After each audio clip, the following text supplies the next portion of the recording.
My name is Lily. I'm 27 years old. I live in a small town near the mountains. My life is not easy. Every morning I wake up feeling afraid. Every night I cry quietly. I want to leave this life behind, but I don't know where to go. When I was a young girl, my world was full of joy. My mother used to sing to me at night. She cooked warm meals and kissed my forehead before I went to sleep. My father worked at a bakery. He brought home sweet bread and smiled when he saw me. I had a little brother named Max. He was gentle and always followed me everywhere. But everything changed when I was 9 years old. One morning my father left the house and never returned. We waited for hours, then days, and then weeks. My mother cried every night. I was too young to understand. People said my father had run away with another woman. But my mother never believed it. She sat by the window every day waiting. 2 years later my mother became ill. She grew very thin. Her skin turned pale. She stopped smiling. She no longer had the strength to cook or clean. I began doing everything. Washing clothes, making simple meals, and caring for Max. I was only 11, but I felt like a mother. One night my mother called me to her bed. She held my hand and said, "Lily, you are strong. Take care of your brother. Be brave." Those were her last words to me. The next morning she was gone. After that, life became even harder. An uncle came to look after us. He was my father's brother. His name was Robert. First he seemed kind. He brought food, paid the rent, and told us to keep going to school. But soon Robert changed. He started drinking every day. He became angry easily. He shouted at us for small mistakes. If Max dropped a spoon, Robert yelled. If I came home late, he threw things at the wall. One night he slapped me. I was so frightened I couldn't sleep. The next day he acted like nothing had happened. I wanted to run away, but I had nowhere to go. I was just a child. I didn't know anyone outside our small town. I had no money and no friends. I stayed for Max. He was only 8. He needed me. Years passed. I learned to stay quiet. I made dinner before Robert came home. Kept the house clean. I didn't speak unless he asked me something. I learned how to survive. When I turned 16, I met a boy named Alex. He worked at a small shop near my school. He had light brown eyes and a gentle voice. He always greeted me. One day he gave me a candy and said, "You look sad. Are you okay?" I wanted to cry, but I just nodded. Alex began waiting for me outside school. We talked about little things, books, music, dreams. He told me he wanted to travel.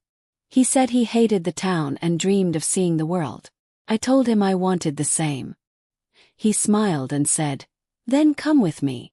First I was afraid, but I wanted to be free. I wanted to feel safe. I told Max I would return for him. I left a note under his pillow. Then, on a cold evening, I left Robert's house and ran to Alex. Alex lived in a small room behind the store. It wasn't big, but it felt like heaven. He made me tea. He gave me a warm blanket. He told me I was safe now. And I believed him. For a few weeks I was truly happy. We walked through the fields. We looked at the stars. We talked about the future. I thought I had found love. But one day Alex lost his job. He started getting angry. He stayed home all day drinking beer. He told me I didn't understand his pain. He said I was lucky to have him. Then one night he pushed me. I fell and hit my head. He said, "I'm sorry. I didn't mean it." And I believed him. I didn't want to go back to Robert. I had nowhere else to go. But Alex did it again and again. He became just like Robert. Shouting, breaking things, calling me names. Felt small. Felt weak. But I stayed. I thought maybe I could help him change. I thought maybe love would fix him. When I turned 18, I found out I was pregnant. I was scared but also happy. I thought this might change him. Maybe he would love the baby and stop drinking. But Alex didn't stop. He got worse. When I told him I was pregnant, he threw a glass at the wall and shouted, "Are you trying to trap me?" I cried all night. I wanted to leave, but I had no money. No home, no one to turn to. One night, he hit me so hard I couldn't stand. I lay on the floor, holding my belly. I was terrified for my baby. The next day I went to the local clinic. The nurse looked at me and said, "You need help." She gave me a card with the name of a women's shelter. That night, while Alex was asleep, I packed a small bag and left. The shelter was in another town. It was a quiet place with 10 other women. Some had children. Some had bruises. Some had broken hearts. But all of them were like me, searching for peace. I stayed there until my baby was born. Little boy. I named him Noah. He had my eyes and dark hair. I held him and cried. I whispered, "I'll never let anyone hurt you." Life wasn't easy, but I worked hard. The shelter helped me find a job at a bakery. I baked bread in the mornings and came back in the evenings to feed Noah. I lived in a small room with 1 bed, 1 table, and 2 chairs. It was simple, but it was mine. For a while I felt strong, smiled more. I took Noah to the park. I read books at night. I didn't think about Alex or Robert. I tried to leave the past behind. But then one day Alex found me. I was walking home from the bakery. I heard a voice behind me. "Lily." I turned around. My heart froze. It was him. He looked tired. His clothes were dirty. He smelled like alcohol. He smiled and said, "I missed you." I didn't speak. I didn't move. He said, "I've changed. I don't drink anymore. I want to see my son." I said, "No." He grabbed my arm. "Please, just once." I pulled away and ran. That night I couldn't sleep. I held Noah close. I locked the door. I cried quietly. Felt afraid again. The next day I went to the police. I told them everything. They said they would help. But I still felt scared. Since that day I live in fear again. I look over my shoulder. Check the doors twice. I never let Noah out of my sight. I don't know if Alex will come back. I don't know if he'll try to take my son. I want to be free. I want to feel safe again. But I don't know how. I still go to work. I still smile for Noah. But inside I feel broken. Some nights I cry while he sleeps. I whisper, "I'm sorry. I wish I was stronger." I don't know what the future holds. But I hold on to one hope. That one day I won't have to live in fear. Some days I feel strong. Other days I feel like I'm falling apart. I try to be a good mother. Every morning I make breakfast for Noah. He loves toast with honey. He laughs when I make funny faces with his food. His smile gives me hope. But deep inside I'm still afraid. I always check the windows. I always look behind me when I walk home. I moved to a new room in the shelter. But I still don't feel safe. I still hear Alex's voice in my head. I still see his face in my dreams. I wake up with my heart racing. One day, the shelter manager asked me, "Lily, would you like to speak with a counselor?" Said no. At first, I didn't want to talk about my past. I believed that talking would only bring more pain. But a week later I said yes. Her name was Julia. She had kind eyes and a gentle voice. She asked me about my life. I told her everything, from my father to Robert and then Alex. She didn't cry. She didn't look shocked. She just listened. Then she said, "You are brave, Lily. You survived. You're still here." No one had ever said that to me before. We met every week. Little by little I started to feel lighter. Like I wasn't alone anymore. I learned that none of it was my fault. I learned that love should never feel like pain. I learned that I deserve peace. Noah turned 2 years old. He could walk and talk. He called me Mama and kissed my cheek every night. He loved singing. He would dance in circles when I played music. He made the world bright again. One afternoon I was working at the bakery when a customer came in. He was tall with dark hair and gentle eyes. He ordered coffee and smiled. The next day he came back, and again the day after that. After a week he said, "Hi, my name is Daniel." I said, "I'm Lily." He smiled and said, "I like your smile." I looked down. I wasn't used to compliments. I didn't know how to respond. He didn't push. He didn't ask personal questions. He just came in each day, bought a coffee, and talked about little things, books, the rain, songs on the radio. One day he asked, "Can I walk you home?" Froze. My heart said, "No." My fear said, "Run." But something deep inside whispered, "Maybe, it's okay." I said, "Just to the corner." He walked beside me. Not too close, not too far. He said, "You're strong. I don't know your story, but I can see it in your eyes." Smiled. "Thank you." For the first time in years I felt warmth inside. Over time, Daniel slowly became a part of my life. Carefully, gently. He brought books for Noah. He helped me carry groceries. He never touched me without asking. He never raised his voice. He once said, "Love isn't control. Love is safety." I never used to believe in love. But maybe, just maybe, I thought it could be real. Still, a part of me was afraid. One evening, Daniel invited Noah and me to a small park for a picnic. We sat on a blanket while the soft sun set and painted the sky pink.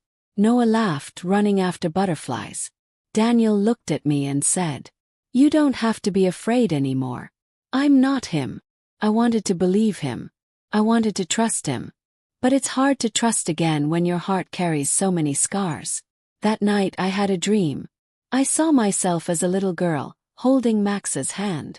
We stood together in the darkness, searching for light. Then I saw Noah, smiling and holding a small candle. I woke up with tears in my eyes. The next day I called Max. We hadn't spoken in years. He was now 21 and working in another city. When he answered the phone, I couldn't speak. I just cried. He asked, "Lily, is that you?" I said, "I'm sorry. I left you. I should have come back for you." He gently replied, "You did what you had to do. I missed you." We talked for an hour. He told me he was doing okay. He forgave me. He said, "I always knew you loved me. You saved me by saving yourself." After we hung up, I felt peace, real peace, for the first time in a long while. Weeks passed. Daniel remained kind. Noah kept growing fast. And I began to feel strong again. Then one day a letter arrived. It was from Alex. He wrote, "I'm sorry. I was wrong. I want to see my son." I didn't reply to the letter. Instead, I showed it to the staff at the shelter. They said they would help me speak with a lawyer. I felt scared again, but this time I didn't cry. I looked at Noah and whispered, "I will protect you." I kept the letter in a small box. I didn't tell Daniel, but he noticed something was wrong. He asked, "Are you okay?" I said, "No, but I will be." That night, I looked at myself in the mirror. I didn't see a scared girl or a helpless victim anymore. I saw a woman, a mother, a survivor. The next morning I spoke to a lawyer. I asked about my rights. I told them everything about the past, about Alex, about my fears. They said I could file for full custody of Noah. They told me my case was strong. I felt nervous but also proud. That night, I sat with Daniel and told him everything. About the letter, about Alex, and about how afraid I still was inside. He held my hand and said, "Whatever happens, I'm here." And I believed him. 1 month later, I stood inside a small courtroom.